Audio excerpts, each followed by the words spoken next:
Because guess what? We're all actually really the same. We're all very much the same. Everyone thinks, I want to be 90 and enjoy my grandchildren. That is an aspiration that we all share. And even people in Africa think that. And they don't take it on the chin when their child dies at the age of 5. They don't take it on the chin. And they don't get over it. The death of a child. I don't have children, but I have children in my life that I am irrational about. If anything happened to them or if anyone touched them, you know what I'm talking about. So the idea that people in Africa get used to death, the idea that people in Africa get over it, the death of a child is, I mean, it's so debilitating. I don't know how you work again, ever. And, you know, why is Africa a mess? They're sick all the time. And they wouldn't be sick if we could just cover the place in DDT, which is completely harmless to everything. And for those people who are concerned about newts or, I don't know, things with double-titted birds or whatever it is that they care about, that is important to them, I'm sorry, I don't care about anything until we sort out the children.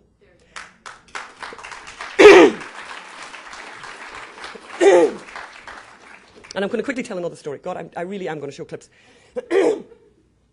When we were doing Mind Your Own Business, we went to Madagascar. Life is too short, by the way, for any of you to go to Madagascar. Genuinely, far too short. Madagascar, I didn't know what infrastructure meant until I went to Madagascar, until you see what the absence of infrastructure is. And it's awful. It's like, it's scary. It's really scary. Because you're so vulnerable. You're so alone. It's, you know, anyway. We went to Madagascar and we interviewed a guy from the World Wildlife Fund, a horrible, horrible man called Mark Fenn, who was representing the World Wildlife Fund, who said that people in Africa and people in Madagascar were poor, but they were happy. And you'll find environmentalists saying that, and every time you do, you need to take them on and give it to them straight. Poverty isn't evil. Poverty is a pure evil. Wealth makes everything great. Wealth makes everything beautiful. Environment, don't worry about the environment. Make everyone rich.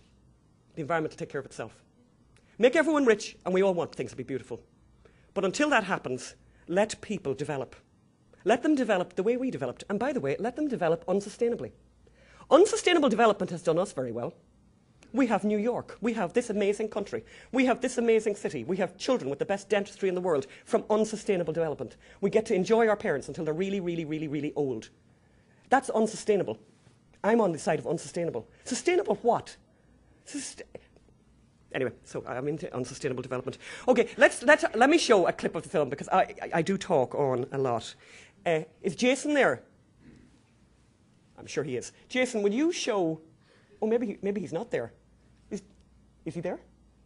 Because there should be a menu up there.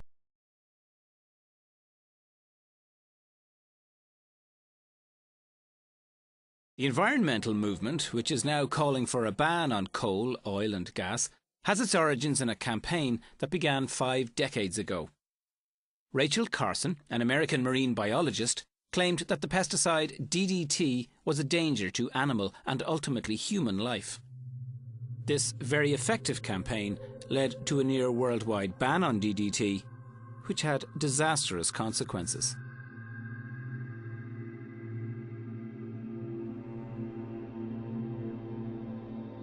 Well, it all began with Rachel Carson, and it began with the notion that DDT was single-handedly responsible for the decline of predatory birds like owls and eagles and hawks.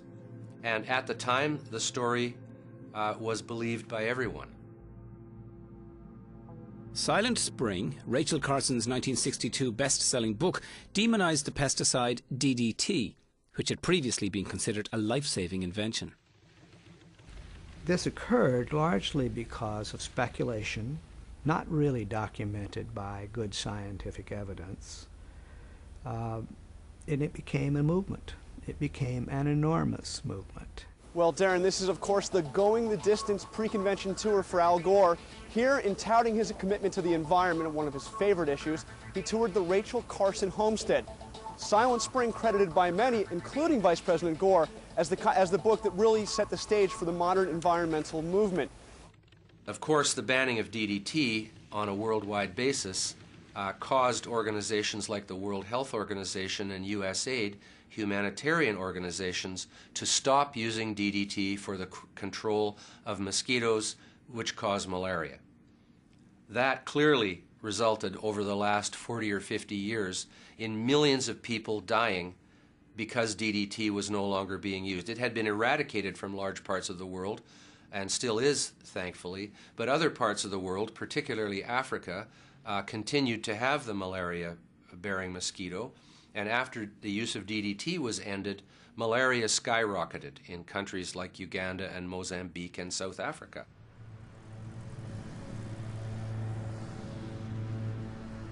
Malaria has caused havoc in this country. It has caused a lot of damage to the economy of this country.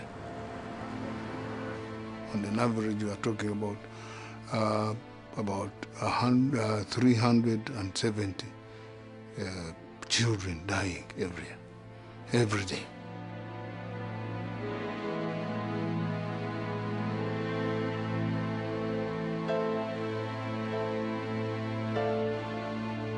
So we're looking at hundreds of thousands every year. And we believe that even those who die of HIV/AIDS, most of them die, at the end of the day, die because of malaria. This malaria story, I'm obsessed with the malaria story, and I just think it's a story that could change hearts and minds. And I just think and that's why they don't tell it. And that's exactly why they don't tell it. We focus grouped the film around the country. We went to Atlanta, and we went to Omaha and Cincinnati. But in Atlanta, we had a pretty liberal group in Atlanta watching the film, and they were just completely angered by this DDT story, and they also thought they felt it was a conspiracy.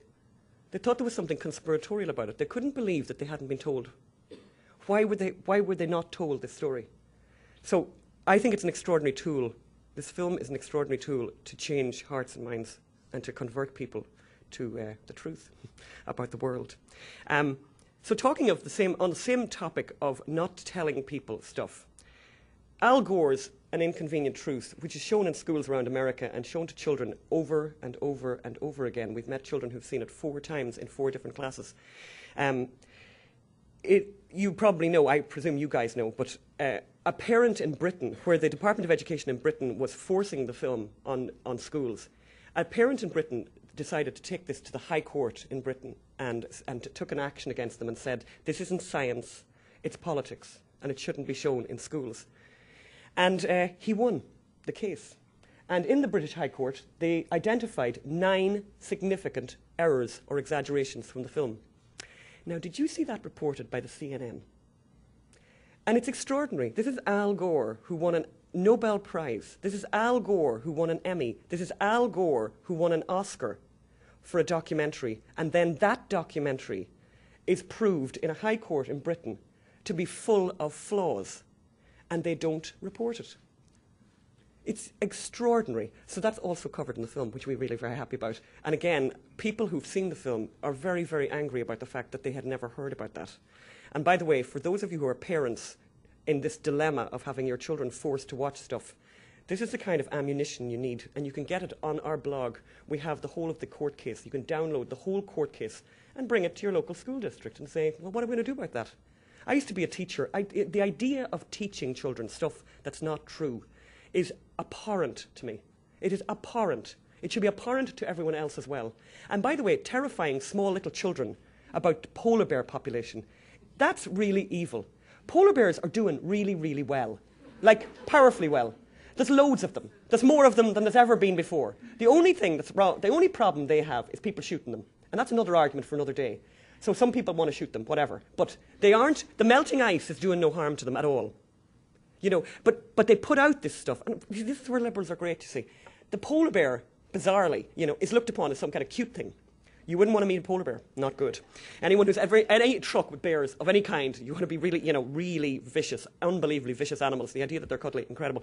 But so the polar bear is doing very well, and the idea that people aren't telling that to children and that they're terrifying children. You know that they've done these surveys, and the children are really depressed. Young children are very depressed in the world, and that's the thing I love about conservatives.